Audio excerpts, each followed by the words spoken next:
Pedro, eu trouxe informação aqui do Caio Junqueira de que há uma desconfiança de que a senadora que foi suplente, Flávio Dino, teria votado contra. É só desconfiança, porque a votação foi secreta. Ou seja, tem aí um mistério a ser desvendado pelo governo. Como é que está essa apuração? Tem as desconfianças de quem traiu, mas tem também aquela autocrítica que o PT costuma fazer, o governo também, para entender aonde que o governo errou. Quais foram os responsáveis pelo diagnóstico equivocado que chegou até o presidente Lula? Será que dava tempo de segurar essa sabatina? Será que o termômetro estava errado? Então o governo começou a avaliar o que eles chamam de caixa preta. A caixa preta é aquele equipamento que fica dentro da aeronave e que contém as informações que ajudam a elucidar os motivos de um acidente aéreo. Assim como nos acidentes aéreos, o governo avalia que foram muitas as causas que levaram à derrota, ao veto do Jorge Messias. É uma tempestade perfeita praticamente. Mas dentro dessa tempestade perfeita, começou uma espécie de caça às bruxas, começando pelo Jacques Wagner, líder do governo.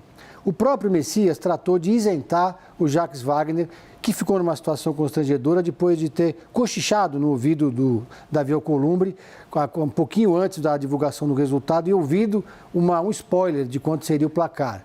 Ele disse em entrevista ao Portal Fórum que considera que o Jacques Wagner não tem culpa por essa derrota e aí, de certa forma, se pacificou. Claro que Messias não falou nada sobre outros integrantes do governo, nem do STF. Aí, numa entrevista que concedeu ao jornal O Globo, um dos responsáveis pela articulação política, que foi apontado como um dos responsáveis também pelo diagnóstico equivocado, Randolfo Rodrigues, que teve um diagnóstico que parecia negacionista às vésperas da votação, se explicou. Ele disse que o presidente tinha total consciência do risco e que ele próprio falou diversas vezes que considerava que aquele placar não era o que ele estava contabilizando. O placar que era ventilado para a imprensa, apresentado muitas vezes em tom triunfalista, era no começo de uma vitória tranquila, depois de uma vitória apertada, mas nunca se cogitou uma derrota. Ele diz que cumpriu o papel dele, apontou as dificuldades, mas acha que o governo acertou em seguir em frente, mesmo correndo o risco de ter partido para a sabatina do Jorge Messias. Então, e tem também, claro, ninguém falou até agora, mas tem também o novo ministro da Secretaria das Relações Institucionais. Que acabou de chegar. Que acabou de chegar, o José Guimarães, que foi recebido numa posse com todos os líderes do Centrão, prestigiadíssimo.